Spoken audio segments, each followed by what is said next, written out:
Bonjour, everyone. Hi, this is Neshi Locatz. Welcome to the Mystery School here at Star Nation's radio network and live stream shows on Facebook. This is our monthly show at the end of the month, last Thursday, right? And so thank you for being with us. Tonight's show is really it's going to be very interesting, I believe, because there's so many of us that do exactly what the title infers is that we walk in two worlds. And so I'm going to bring our show hosts on in just a second, Carl and Ortrun Franklin. But what I'd like to do is ask you to please share the show. If you wouldn't mind, we invite you to do that. And the reason why we ask, and we ask almost in every show, is because we're easier to find, right? It helps us to be in the news feed, and for those people who are searching, right? They're seekers, and so they're looking for the information, and so it's just really being kind to help them out so that we can give them the link, right? So I'm going to like and share the show as well, and so if you could do that, we really would appreciate it. And so I'm going to bring on Carl and Orchard. Hang on just a second. Here we go. Hi, Carl. Hi, Orchard. Hi, Hi. Neshi. Hi, everyone. It's wonderful being with you again. Yes. And yes, it's always such a privilege. And also, we want to, of course, express our sincere gratitude for those that tune in as far as the replays and come back, even you, at times and listen to things if you desire to do so. We'd love to have you do that too. Mm-hmm. Yeah, as Neshi said, we're going to actually be introducing a little bit different of a show. We've always been titled underneath the Mystery School. And what we're going to do is change our title basically to Living in Two Worlds, connecting heaven and earth basically. So, because we have used the Mystery School for so long and it's being used so many different places, so that we just decided that we'd like to reach a little bit more into what it is that we are all seeking, that we are a reflection of that, of the heavens, and also that the heavens, in essence, are a reflection of us. So that's what our show's going to start focusing on. Of course, we'll have some exciting titles and things to look at. And so Carl, what have you got to add to that? Well, all of us live in two worlds, but not all of us are aware of that. Mhm. We live in the outer world, but we also live in the inner world. And we're going to expand on that. And we live in the physical world and we live in the spirit world. And I'm going to say, in my experience, the vast majority of people are totally unaware of the spirit world. And we would, my goal anyway, and I think it's our goal, is to help people become aware of the spirits that are around them and how helpful they can be if you ask. And so to begin to dialogue with them in your daily life and to work hand in hand. They do not have physical bodies, and if they're going to express in a meaningful way, it needs to be through our physical body. So think this can be a very informative and helpful and practical kind of series, even though it may seem way out for those people that usually only work out of their conscious mind and their five senses. Mm-hmm. So, Carl, where is it that you wanted to start with us tonight? Because you said you had something specific.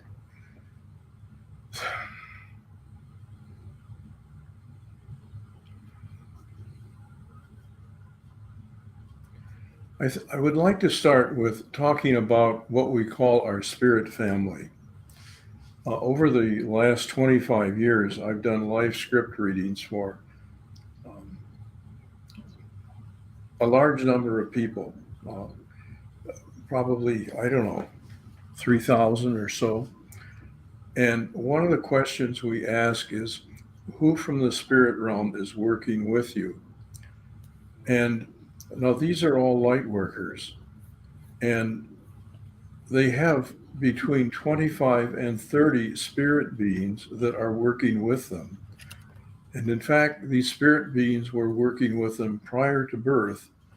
And in almost all cases, they were working with the same ones who were working with them in past lives.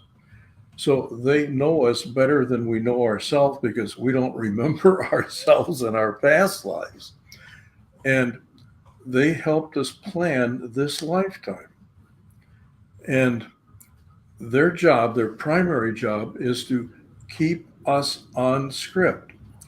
And they are the ones that helped us select parents and siblings and mates and children and all of the people that play a significant role in our life.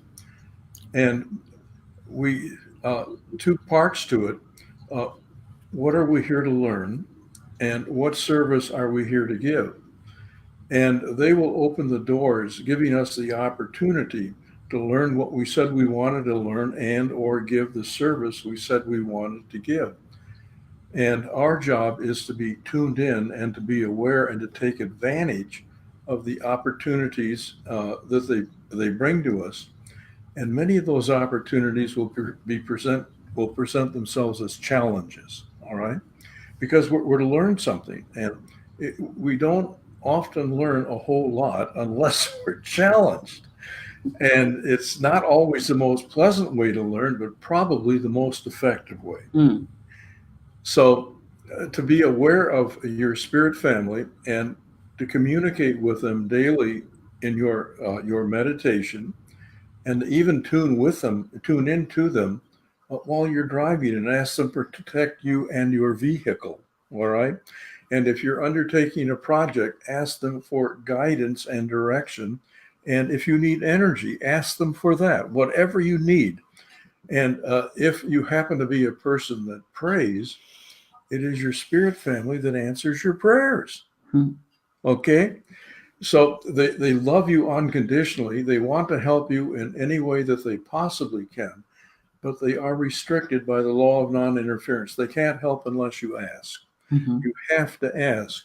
And the more open you are and the more you communicate with them, the more effective they can be with you and the more help they can be to you. So to form that kind of a partnership with them is absolutely fantastic. It really makes life flow more easily. It makes your time more productive. And one of the things I ask them for every day is to help me to keep my chakras and energy centers wide open, so that I can keep my consciousness at the highest possible level. Mm-hmm. Because the information and the energy that I'm receiving can only be at the level of consciousness that I'm at that moment. Okay, so to ask them to keep my chakras and energy centers wide open and functioning at the highest possible level while staying in harmony and balance with each other allows me to be tuned into higher levels and to receive help from the highest dimensions that I'm capable of receiving. Mm. So that's one thought. What's your thought? Well, does Neshi have a thought? I just love listening to it. I don't know. I'm probably right there with our audience. It's like, yeah. That's it. Walking in those two worlds, for me, is very similar to how I grew up. Being Native American and growing up in a traditional home, meaning I knew about spirit. We talked about dreams. We had ceremony. It was completely different than my life at school. Nobody ever talked about the ceremony that they went to the day before. Or nobody talked about, getting their dance outfit ready for the next powwow, and so, so walking and learning how to navigate both worlds. And sometimes they did intersect. And so when we talk about walking in two worlds where we're doing the physical world in possibly the 3D or the lower 4D, and when you're home, in your own space and being in a much higher vibration or frequency in your own home, to me, it's very, very similar. And so I kind of have a skill set for that, and a certain way of communicating verbally is, I think, is a little bit different too. And so for those of us that have challenges, I like that when you said that, Carl. We seem to learn better when it's a challenge. Um, we're more motivated, is right. Is that when we're challenged to be comfortable in both worlds, right? I think that our spiritual team, our spiritual family can help us with that, to smooth it out and to have it a bit more graceful. I don't know. That's my 2 cents. Okay. Well, I think that you were very fortunate to grow up in a family like that, because I don't know that the majority of people, including myself, actually grew up in that kind of an environment. Certainly, we were good people. We went to church, but we were not as involved, and even did not recognize, in essence, what spirituality was. We saw that it was like a separation. It was, here we are, and here's God. There was still that separation when I was growing up, and that you prayed to God out here instead of recognizing that the God is within. And so, for me, the journey that I chose to go by you've heard me say this before, is meditation. And I call meditation a way of life, because I think what you were experiencing was living life in meditation, a meditation type of life, because you were always tuned in just a little bit. And not that I wasn't tuned in, because there was guidance I got. I just didn't realize it. I didn't realize that I had those connections. I mean, looking back, I can remember walking home from when I was babysitting. It'd be 2:30 in the morning, and I didn't have a ride, so I'd have to walk. And there was a fear factor there, but to get away from the fear factor, I would have this conversation going on with someone that was right next to me. I remember that. And I felt like at that time, I thought it was just me working with my mind. But now I know that I was actually talking to my guardian angel, or some of my spirit family. And all the while I was actually interacting with a different world, and I didn't know that until I got older. Right. I realized, they were there for me.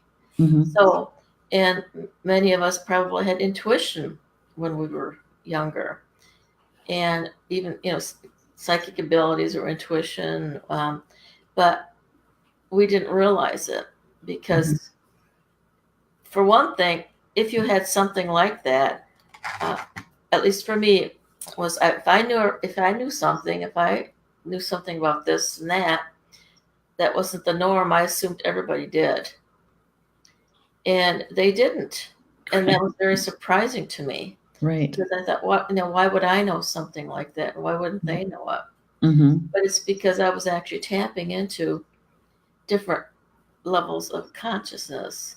I remember in my teenage years, and even in my 20s, my dentists always being so surprised how I could sit in that chair with them drilling, and I'd focus my attention on something with no Novocaine. With no Novocaine, right? And and they always, because they were deeper cavities and so on, so they were surprised that I could do that.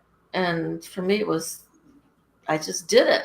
But then recognizing I was actually really utilizing one of the steps of meditation, the step of the focusing on something, because the breathing and the focus. So I was integrating those different gifts already, and realizing at some point that, wow, I know more than I thought I knew, because it just became more and more predominant. Right. And then really recognizing later on, as the years went by, that it was just that flowing of of allowing that sixth sense to work for me. Yeah. Listening to my intuition, because Mhm. that took a long time for me also, is to acknowledge my intuition and accepting that it knew what it was about. Mhm. So there was a point, and these were all lessons for me, and that's a lesson for many people. And you know that the Hamid Bey, when he would talk about the students in the mystery school, because they were taken at a very young age. They were taken in. He was taken at age 6, so most of them were taken in about that age, and then they stayed there till they were 18. And it was they didn't see their parents. They lived with the masters. Mhm. And he talked about people, the children, learning how to meditate, because that was number one thing that they needed to learn, was to meditate. They all needed to know how to do that to be able to Mhm. do it in, and how long it would take some of them to even be able to focus. And he said that some of them, it would take them 2 years or more Yeah. to even be able to begin focusing. Mhm. See, and most of us, when we start into the exploring the spiritual field, we expect to be able to do that all at once. Yes.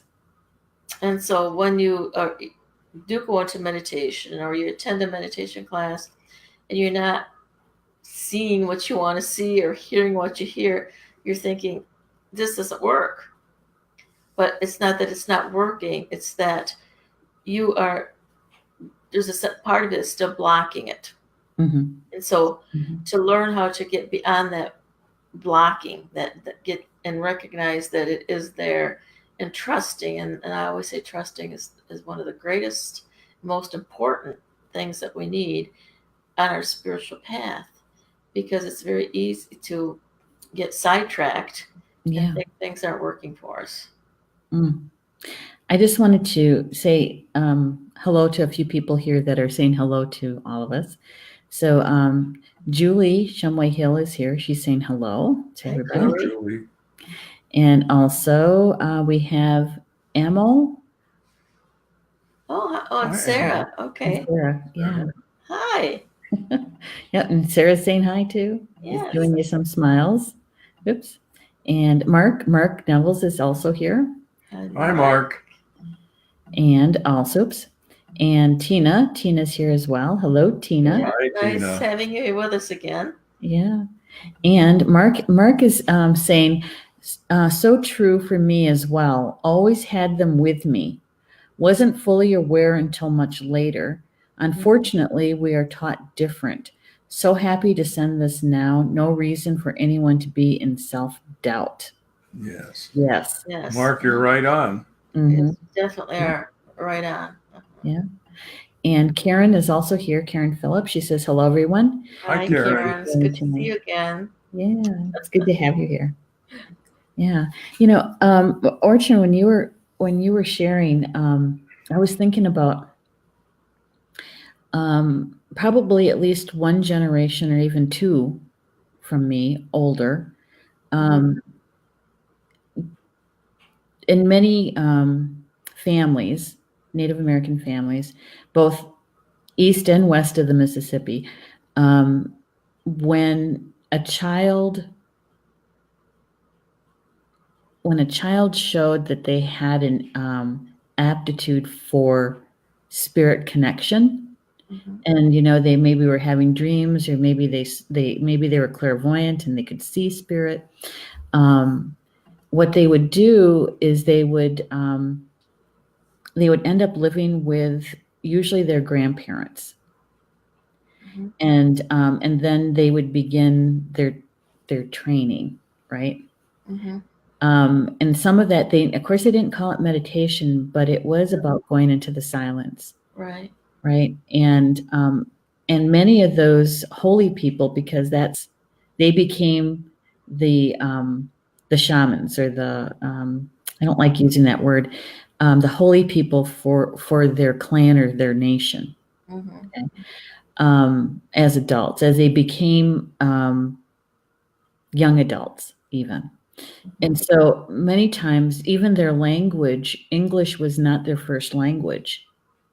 many times their indigenous language was still their first language, and having to learn English as they got older, but not so much as a child.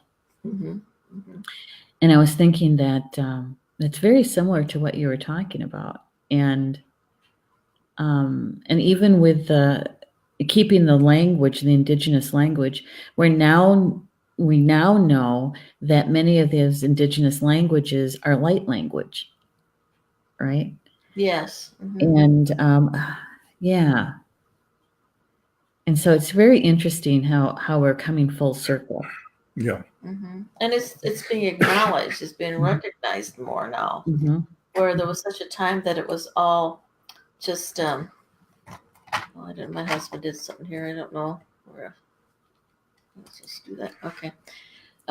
Where we're coming back around, and where things just were not acknowledged, and they were actually in a sense hidden. Yes.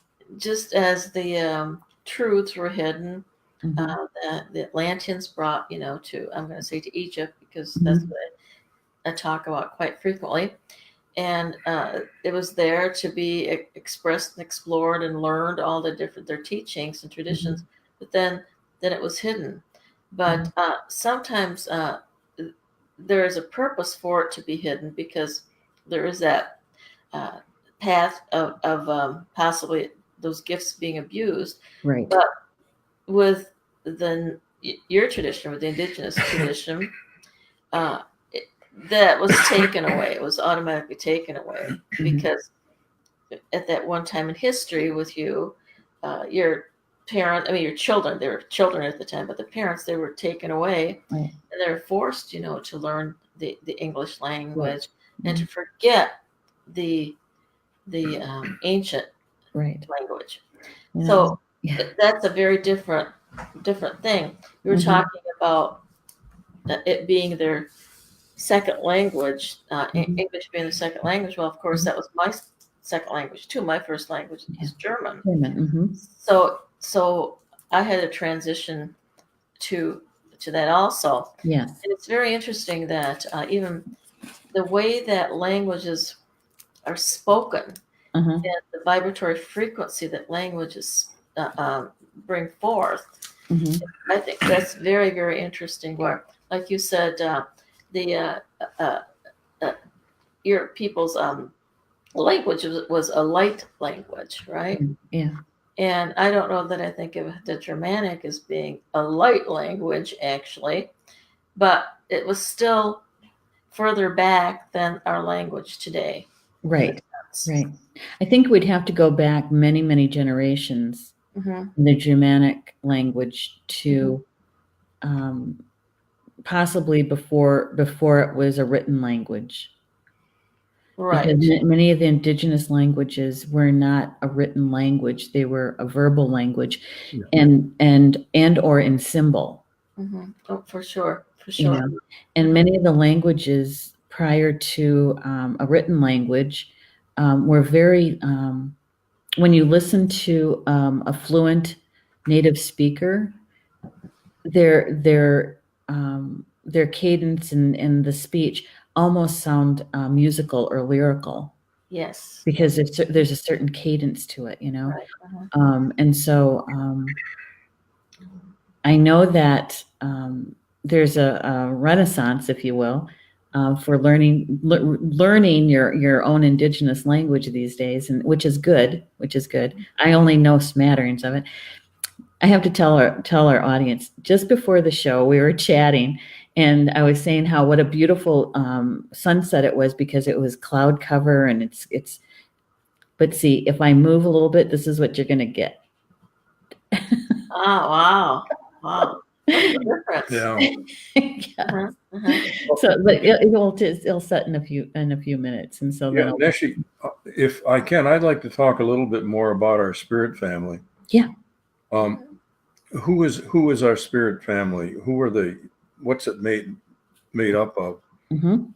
And if you're from the angelic realm, that is, you were in the angelic realm before you took on human form, you will have 22 angels working with you, and one of those angels is your archangel. And my understanding is your soul is a part of the soul of your archangel. Oh. Okay. And they've been with you ever since you've taken on human form. And usually it's the same angels. Mm-hmm. So they literally, they know more about you and understand you better than it's possible to know yourself. Mm-hmm. Because when we came into this physical body, we left our memory behind. Yes. Okay. And in addition to that, if didn't come from the angelic realm, but you came from the space realm or the spirit realm or some other universe or who knows where else, you usually have 21 angels. Mm-hmm. And again, those angels have been with you through many lifetimes. Mm-hmm. But then you have your soul is an aspect of a higher soul, who is an aspect of yet a higher soul. And you will have many of these higher evolved beings overlighting you. And they're high fifth dimensional, seventh dimensional, ninth dimensional, depending upon what level your origin occurred. Mm-hmm. And plus, all light workers, in fact, all people, we have usually two guides from heaven. And these are people who are on the heavenly plane. And to be a guide to someone here in physical embodiment is the most popular job that there is in heaven. Yeah. And these are people like to think they're relatives. Well, they're really not.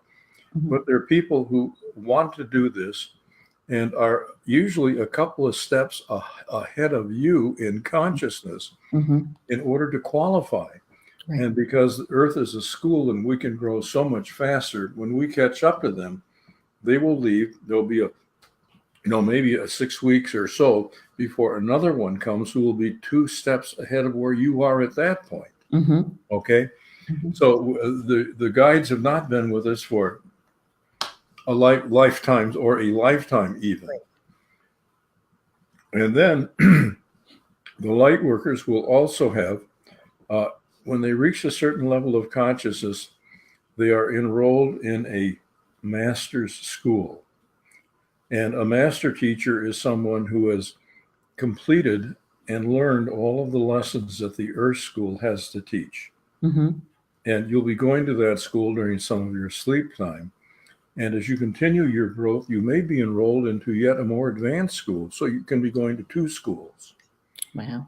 And as you continue your growth, your 3rd school will be taught by an ascended master, like somebody at St. Germain's level, all right?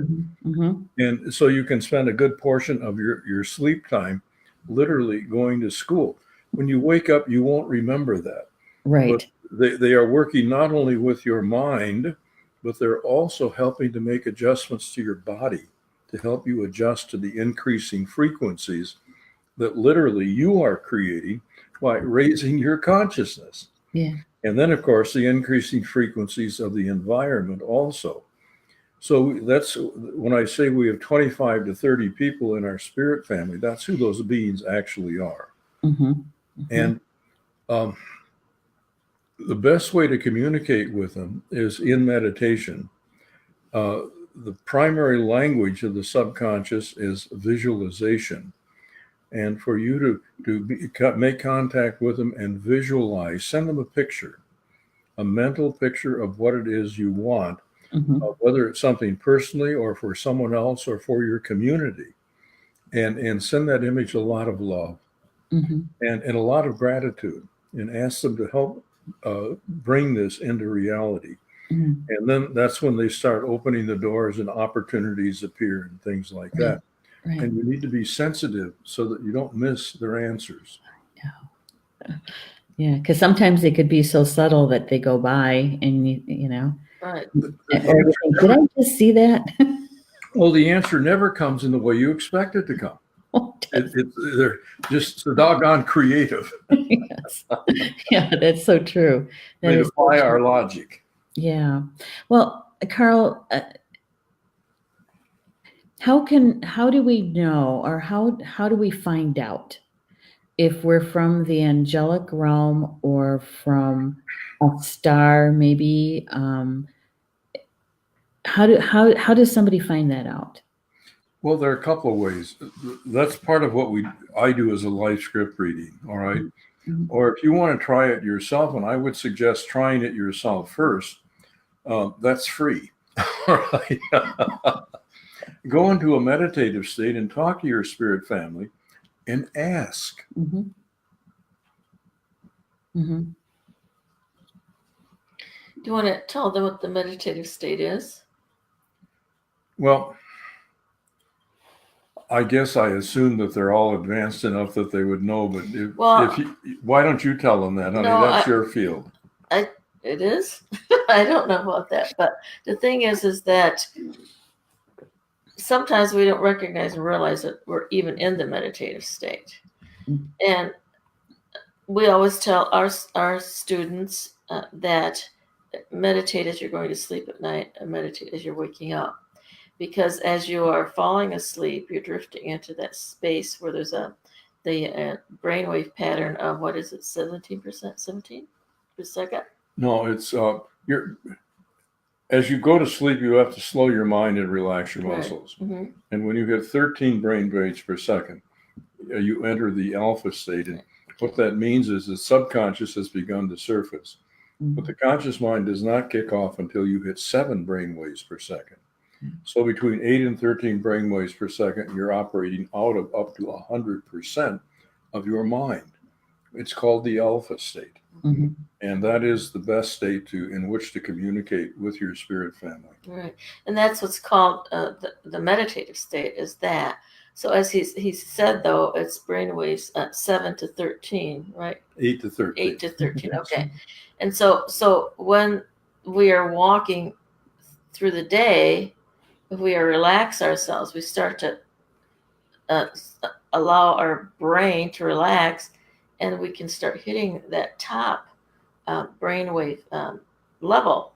And so if we allow ourselves to walk through the day more relaxed, then you have that connection. It may not be that deep meditative state, but you have the connection of where you are able to communicate with your spirit guides, with the divine, mm-hmm. connecting, with the another world, actually.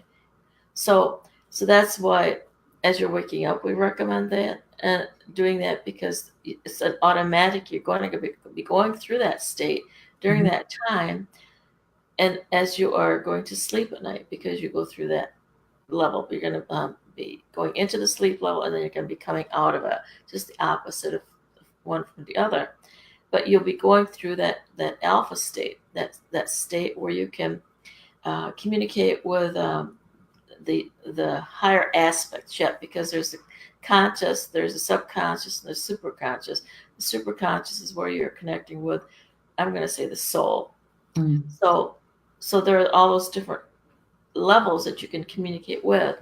But if you can, at least as you're going to sleep, start focusing on what it is you want to experience during the night. Ask that your guides are there, that they're there to protect you and to guide you.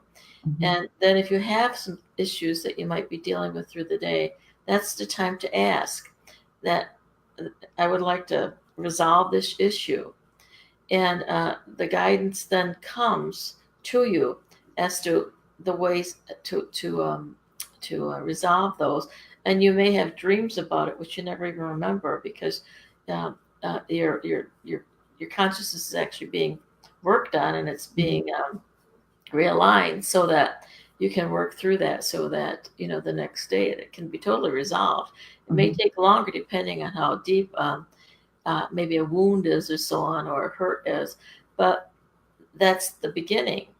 And then also, by your doing that, you're setting the tone, and you're setting the energy vibration of where it is that you want to go, and what level of consciousness you want to experience in.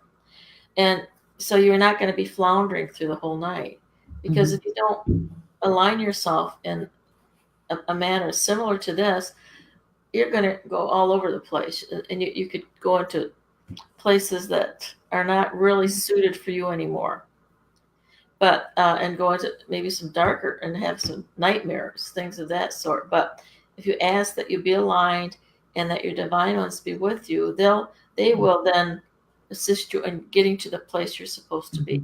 And Carl was talking about schools, being in a school, attending a university. I have to tell you this because I find it so comical. When we were first together, and of course, each one of us came into metaphysics in our own way, but Carl and I, we were married, and we were just sort of thrust into the whole metaphysical arena. And we went and saw this wonderful person. As a matter of fact, the Spiritual Mysteries of Life is based on her book, the one that Connie does, the show Connie does. Yes. And I remember us being there, and so she was channeling, and so she got that Carl he's not entering the the School of John the Beloved. Oh, that sounded really nice. And she said that I was going to be working with Gloria. I thought, Gloria? Gloria? That didn't sound so exciting, But, whatever Gloria was teaching is what I needed to learn, right? Yeah. But at the time, it just seemed like, Gloria?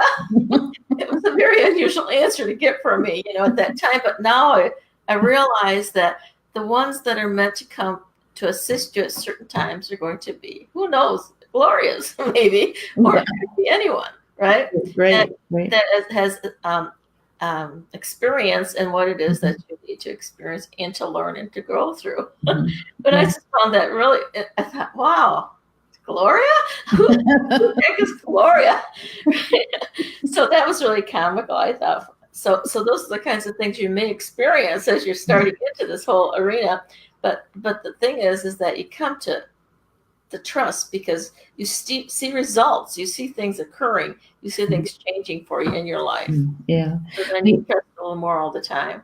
Well, one of the things that really struck me with that, Ortrun, is I think that we're already kind of shown or taught about those special times of day, right, or night. Yes. Right, because we're taught as children usually Exactly. to pray, right? So your nighttime prayers, right? And many people believe in saying a gratitude prayer as they wake up. Thank you for this new day, or however they phrase it. And so, even though you may not be aware of walking in two worlds, you're already doing it. Exactly. Already doing it. I was always, as I learned a little bit more, one of the things that came to me was that's why, quote, our church fathers taught us to pray at night and to pray in the morning. Yeah. So it goes all the way down into that level of learning, or ways of learning. Because all of them have a purpose. All those levels of teaching have a purpose. If you're involved in, a traditional church setting, you are. There's a reason for that, because that's where you're starting and learning from. So, but we think that these things are going to be given to us when we get up into this whole spiritual floaty thing, and it's not necessarily. We've already been given some of those gifts, and we just aren't even aware of it. You don't think it's a gift. You just think, oh, it's just something we're taught in church. Right. But the thing that I realized, and maybe some of you too, is, for instance, I went to the Catholic Church, and the Catholic Church is really very mystical. But at that time, in my younger years, I didn't realize all the mysticism that there was and all the symbology that there was. Even on the paintings, and even with the when they did the incense to clear, none of us knew what that was, and we were never told what any of those things were. I think now they're teaching a little bit more about what those different things are all about and what they represent. But back in my day, the only thing you could, for me, that I could sense, okay, I went to church, and there was a good feeling there. It was a gentle, safe feeling. So, and then I would, pray in front of the Blessed Mother and so on. But I didn't realize how deep those things actually were, and how much they actually meant for, Mhm. Divine Mother, for me to be there and pray to the statue representing her. So it was, we really were already doing beautiful things, all of us, I think, probably, Mhm. and didn't even realize it. Right. Well, I Yeah, think I'd like to take us in a little different direction, Okay. if I might. Mhm. The one thing that we live closest to is nature, the air we Oh, breathe, yeah. the water that we drink, the food that we eat, and so on. And behind everything, there is a spiritual basis, a spiritual foundation on which things material are built. And the spiritual basis in nature we refer to as divas. Mhm. And a diva is the equivalent of our soul, but it's not quite as much of the creator consciousness as we have in our soul. And if you're in an area that's prone, for example, if you live in Tornado Alley, talk to the air divas. Mhm.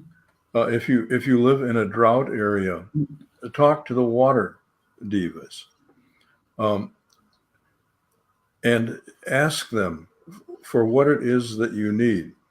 And I don't know, have I shared the story that I had with the Hurricane Irma here on this program?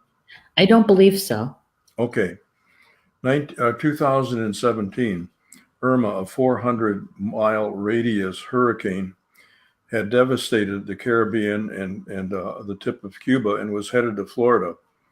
And all 5 weather models were predicting it to go up Florida as a hurricane. Mhm. It was force 5, 185-mile-an-hour winds. And I went into meditation. I was in Michigan, and I simply meditated that this house here in Florida, in Tarpon Springs, that is our daughter and son-in-law's, that I dearly love.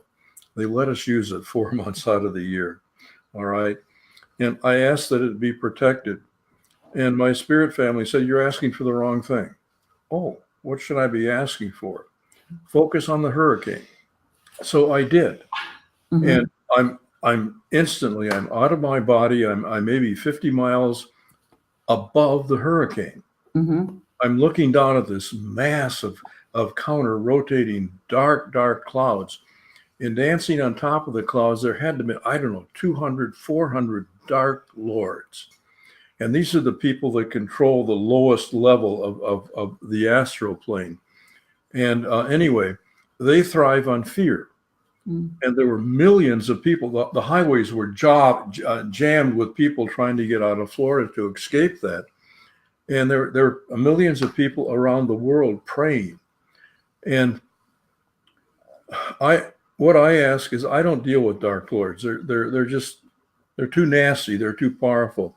So I called in archangels to please come and remove them, which they did. And then I'm down in the hurricane, close to the eye, in the 185 mile an hour winds, and the air divas.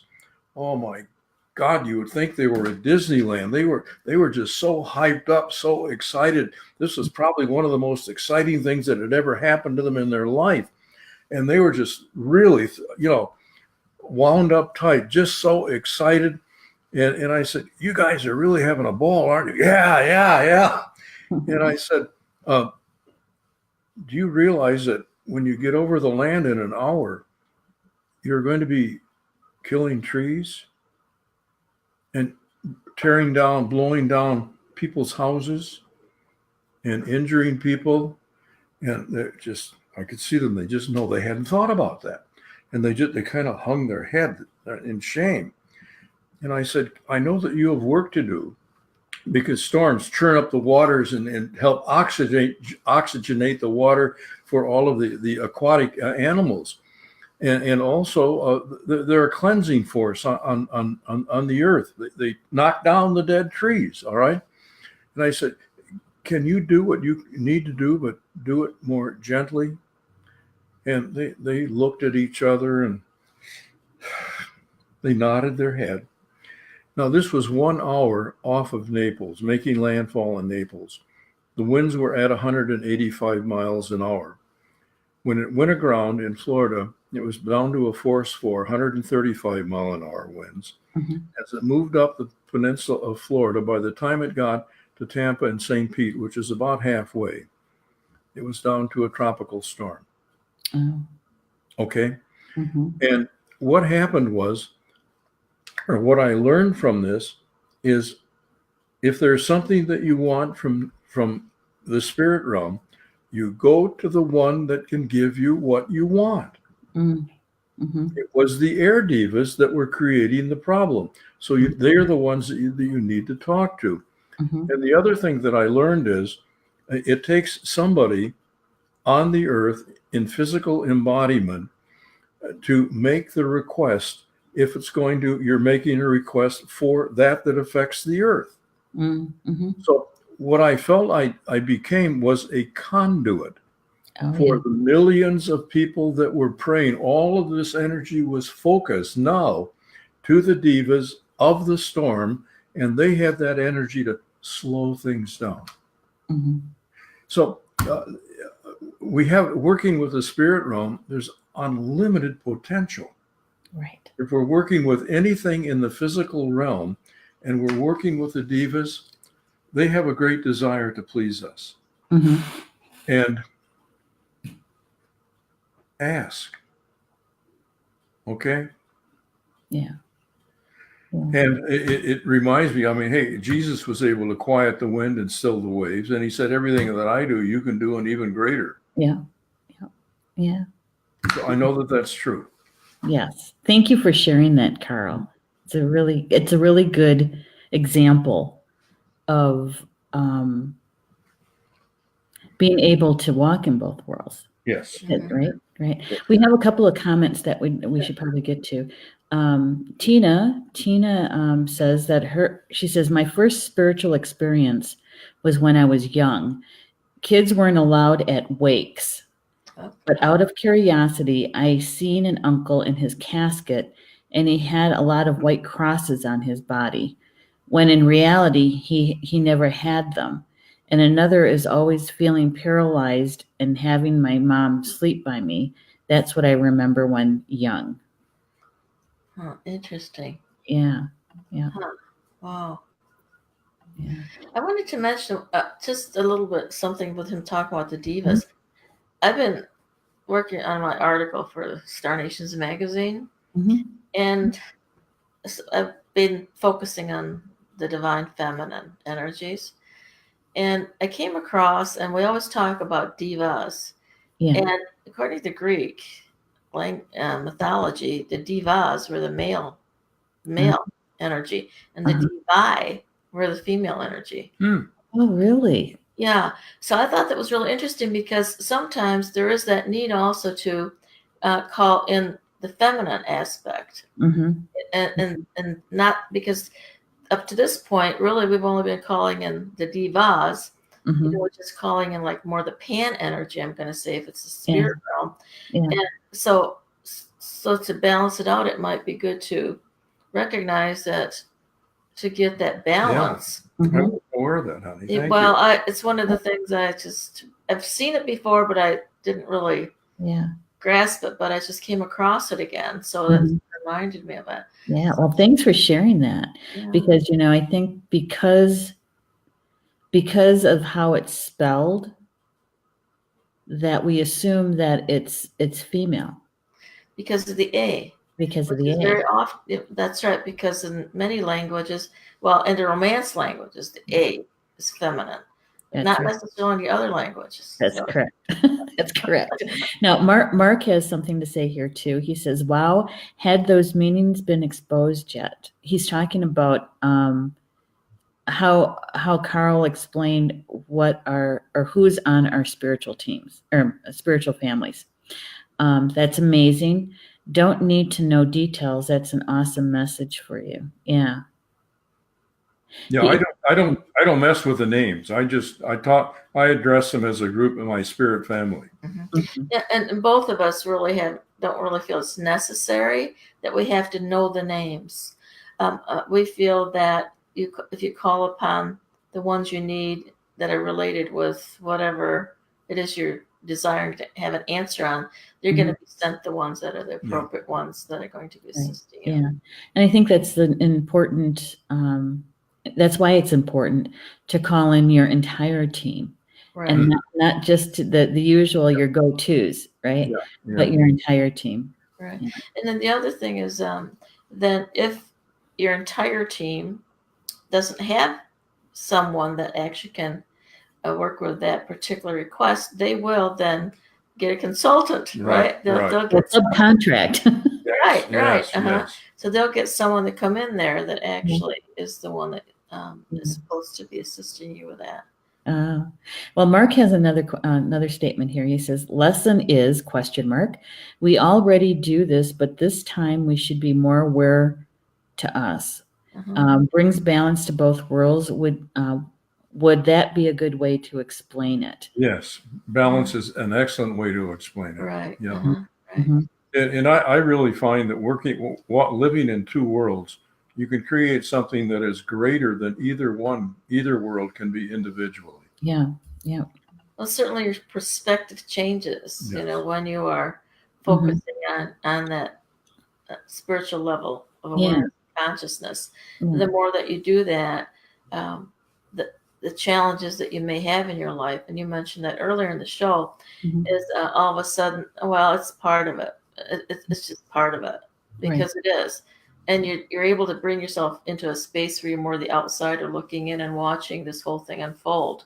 Instead of getting that emotion in, which early on, certainly I did it. And I'm not saying I don't do it now to a certain degree. But the thing of it is you can then, the more you practice those things, the more you're more easily able to get back into that space of peace and allow the whole play to be performed in front of you. Yeah. And I do believe that's part of the mastery that we're here to learn, is to master that balance between the head and the heart, right? Yes. Yes. Yeah. So Rochelle is here. She's saying hello to everybody. Hi, Rochelle. How are you? And Mark also says, yes, I don't face them either, those dark lords. Call on higher, they face them through me. Thank you for that confirmation. We all can be an instrument of source. Yes. That's for sure. Right. Yes. And we are all instruments of source. Yes. That's our main purpose here, is to be that instrument, to be that one that the energy is grounded through here to uplift the planet. And that source is the soul within us, which is the divine consciousness. And just recently, I'm not even sure how I came across this, but that when we left the heart and mind of God, that to see that as a tree, an upside down tree, to have it, see it, the tree, that solid foundation from the heart and mind of God, going downward and into a form of a tree where you're leaving. That's the that essence, that the aspect of you is leaving, and then it becomes this tree where we start finding our soul families, and it gets larger and larger, so that we have all these soulmates. Yeah. And so it's this tree that's a downward looking tree. And then when we are at the point where we're ready to go back up and unite with the divine essence of all that there is, then you know that you're grounded here on the earth. And again, that's the tree going up, and then you're merging with all of these different soulmates that you were a part of and that taught you. And when you're doing that, then that's when that reawakening takes place, that remembering of all the different things you learned and actually left at those different levels on your way down, because we all left the heart and mind of God. And then the soul actually was lowered enough so that it could actually handle being here in the third dimension.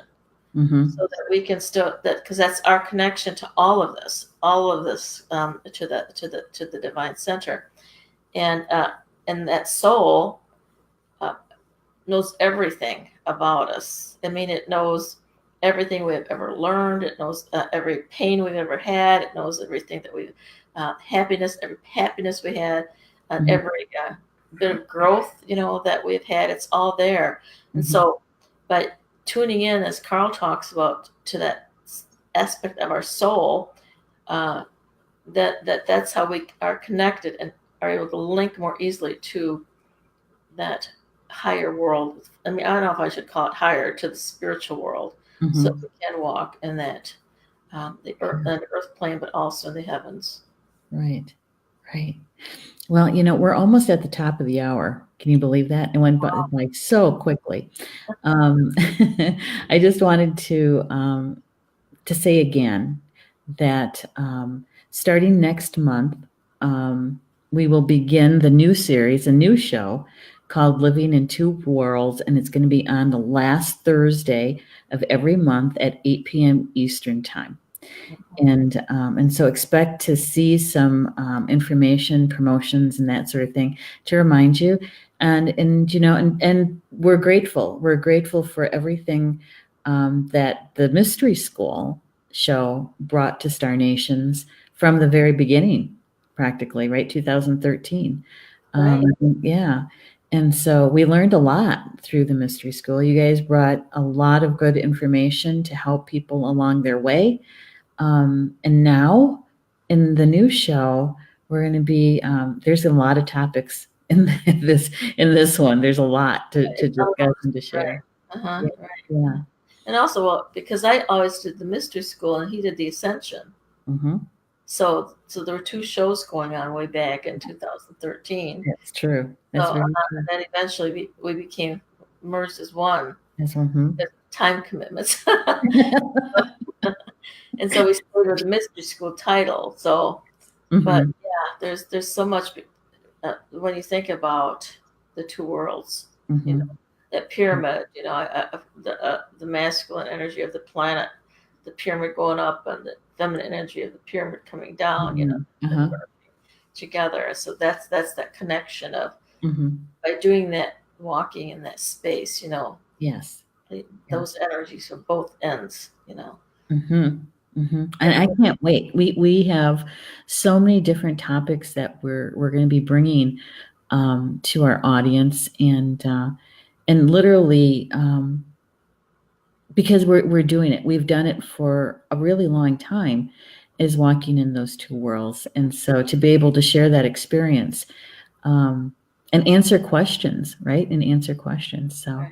How about some last words? Carl, do you have some parting words for our audience? Yeah, just whatever you're asking your spirit family for, I suggest you put this qualifier at the end. If it be for my highest good and the highest good of all that it's going to touch. And that is extremely important.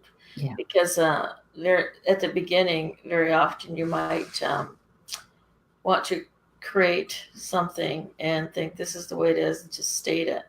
But really, again, your soul actually knows you better than you know yourself. So that, or better, if you add that opens it up so that you're allowing your soul to be involved and also the universe to be involved, so that what they actually feel is better for you to become a part of your experience. Walking in two worlds. It's I think it's very exciting. It certainly is a journey to get there. I think probably most of the people attending here have done a good portion of that. They're very well on their way. But to be able to tune in even deeper and deeper, that's to do it more fully, more. Yeah. And you, Neshi, what are your words of wisdom? I don't know if they're wise, but this is the thought that came to me, is that we're very powerful, creative beings. And most times that we believe that we're creating with our mind, and that is partially true. But you're even more powerful when you have the balance between your head and your heart when you're in that creative mode. And that is what the co-creation is all about. That's right. Right? It's the emotions that give power to the thought. Yes, it's the fuel that I say catapults that thought into the physical world. Well said. Yes. Yeah, and so through our new show, it's my hope. It's my hope that we'll be able to share information with our audience to help them have those aha moments and those insights for themselves. Because it's much more empowering when you have that for yourself, rather than being told that is you. Yes. Mm-hmm. Right. Exactly. Uh-huh. Yeah. Right. Well, I want to say thank you, everyone, for tuning in, and you all have a wonderful month. Enjoy the spring. Yes. Mhm. And then we will be with you again next month on the last Thursday. So please, blessings to you, and feel our love all that time Yes. of our heart. So, And thank you, everybody, and thank you to those who'll be watching the recorded version of this. We appreciate that too. And with that, enjoy the rest of your evening, and we'll see you back here for Walking into Worlds next month. Good night, everybody. night, Good night. everyone.